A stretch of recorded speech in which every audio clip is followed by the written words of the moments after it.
1967년 미국 5대5 중 하나인 이리회에서 벌어진 충격적인 사건. 스카이다이버 16명이 동시에 사라진 이 끔찍한 날. 과연 하늘에서 무슨 일이 있었던 걸까요? 이 비극은 미국 전역에서 스카이다이빙의 금지 규칙이 새롭게 등장할 정도로 충격적인 사건이 되었습니다. 1967년 8월 27일 이른 아침, 오하이오주 이리호 근처 오트너 공항에는 스카이다이버 23명이 모여들었습니다. 그날은 평범한 비행이 아니었습니다. 제2차 세계대전 당시 활약했던 B-25 폭격기에서 무료로 스카이다이빙을 할 수 있는 특별한 기회가 주어진 날이었죠. 얼마 전 오하이오주에서 열린 에어쇼에서 밥 칸스는 B-25 폭격기를 이용한 스카이다이빙을 성공적으로 진행하며 사람들의 관심을 끌었습니다. 그의 공연은 폭격기와 같은 대형 항공기에서도 점프가 가능하다는 사실을 보여주는 퍼포먼스였습니다. 에어쇼가 끝난 후 밥 칸스는 그 성과를 기념하는 의미로 이날의 특별한 이벤트를 준비했습니다. 스카이다이빙 참가자들은 B-25 폭격기에서 점프할 수 있는 기회를 제공받았고, 이 이벤트는 당시로선 큰 관심을 모았습니다. 그러나 이 B-25는 스카이다이빙을 위해 설계된 기체가 아니었습니다.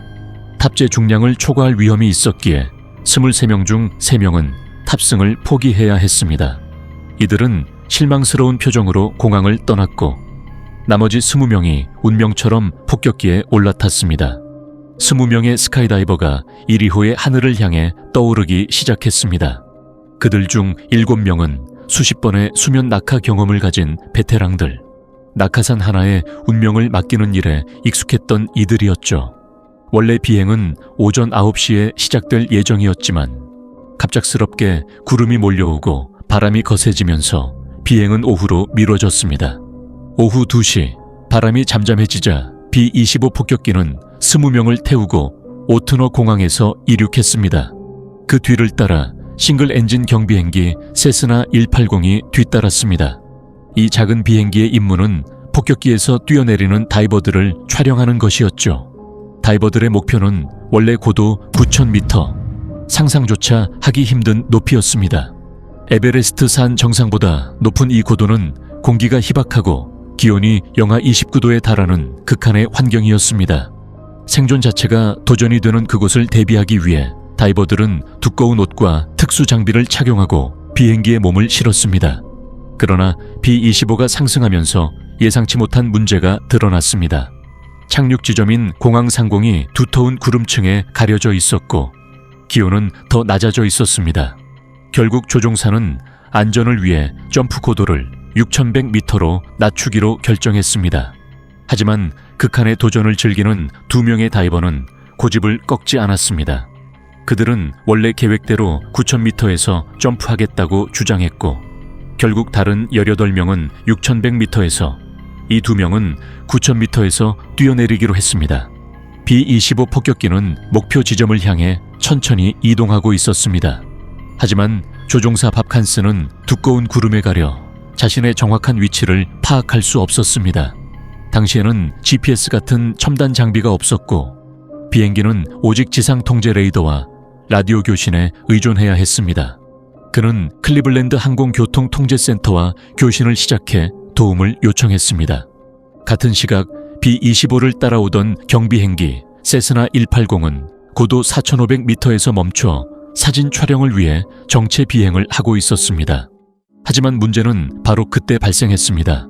클리블랜드 항공교통통제센터에서 근무 교대가 이루어지며 새로운 관제사 엔젤 스미스가 자리에 앉았습니다. 스미스는 치명적인 실수를 저질렀습니다. 그는 B-25와 세스나 180의 위치를 혼동했고 B-25 조종사 밥 칸스에게 세스나 180이 위치하던 오트너 공항 상공의 좌표를 전달해버렸습니다. 실제로 B-25는 이리호 상공에 머물고 있었지만 밥 칸스는 오트너 공항 상공이라고 믿은 채 문을 열고 스카이다이버들에게 점프를 지시했습니다. 18명의 다이버는 조종사의 지시를 따랐습니다. 두꺼운 구름에 가려 아래의 지형이 전혀 보이지 않았지만 조종사의 판단을 믿고 차례대로 뛰어내렸습니다.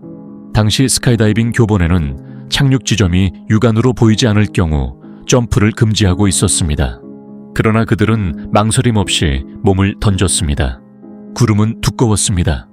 무려 1800m에 달하는 구름층은 모든 것을 감췄고 스카이다이버들은 자신들이 무엇 위에 있는지조차 알 수 없었습니다.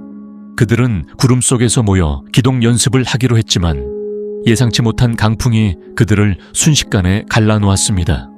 예정대로라면 낙하산을 펼칠 고도는 900m였습니다.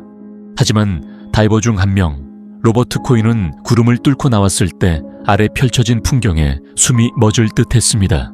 그가 본 것은 광활한 물 위, 육지가 아니라는 것을 깨달은 순간 그는 망설임 없이 낙하산을 펴고 해안 쪽으로 표류하려 했습니다. 물에 빠졌을 때를 대비해 무거운 부츠와 두꺼운 옷까지 벗어던졌죠. 다른 다이버들도 같은 결정을 내렸습니다. 그러나 파도는 거셌고 기온은 점점 낮아졌습니다. 그 시각 B-25 폭격기 조종사 밥칸스는 이러한 상황을 전혀 인지하지 못한 채 남은 2명의 다이버를 태운 채 9,000m 상공으로 올라가고 있었습니다. 높은 고도에서의 점프는 계획대로 이루어졌고 2명은 오트너 공항에 무사히 착륙했습니다. 하지만 착륙 후 공항에 아무도 없다는 사실을 깨달은 두 사람은 먼저 점프한 18명이 호수로 떨어졌음을 직감했습니다. 이리호 근처를 걷던 한 대학 교수는 먼 곳에서 일렬로 호수로 떨어지는 18개의 낙하산을 목격했습니다. 그는 즉시 해안 경비대에 신고했고 구조대는 30척의 보트를 급파했습니다. 그러나 거센 바람과 높은 물살은 구조 작업을 방해했습니다. 발견된 것은 떠다니는 낙하산뿐. 물속에 잠긴 다이버들의 모습은 어디에도 보이지 않았습니다. 몇십 분 후 표류하던 로버트 코이와 또 한 명의 다이버가 가까스로 구조됐습니다. 하지만 나머지 16명은 끝내 돌아오지 못했습니다. 며칠에 걸친 수색 끝에 하나둘씩 떠오르기 시작한 시신들. 마지막으로 발견된 16번째 익사체는 사건 발생 9일 후였습니다. 이리호의 잔잔한 물결 속에 가라앉은 비극은 그렇게 끝난 듯 보였습니다. 이 재앙은 교체된 관제사가 잘못된 위치 정보를 B-25기에 제공하면서 시작되었습니다. 하지만 그보다 더 중요한 문제는 조종사 밥칸스가 착륙 지점이 육안으로 확인되지 않은 상태에서 점프 지시를 내렸다는 것입니다.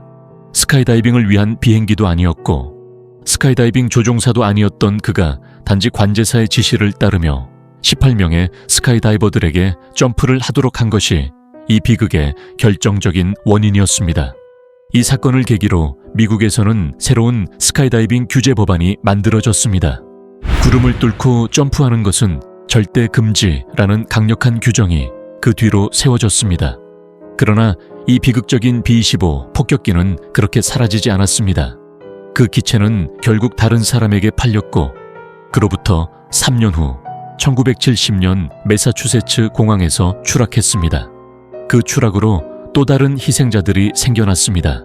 그 후로도 스카이다이빙이나 윙슈트, 패러글라이딩 같은 스카이 스포츠를 즐기는 사람들은 여전히 호수나 강, 바다에 낙하하지 않도록 경고받고 있습니다.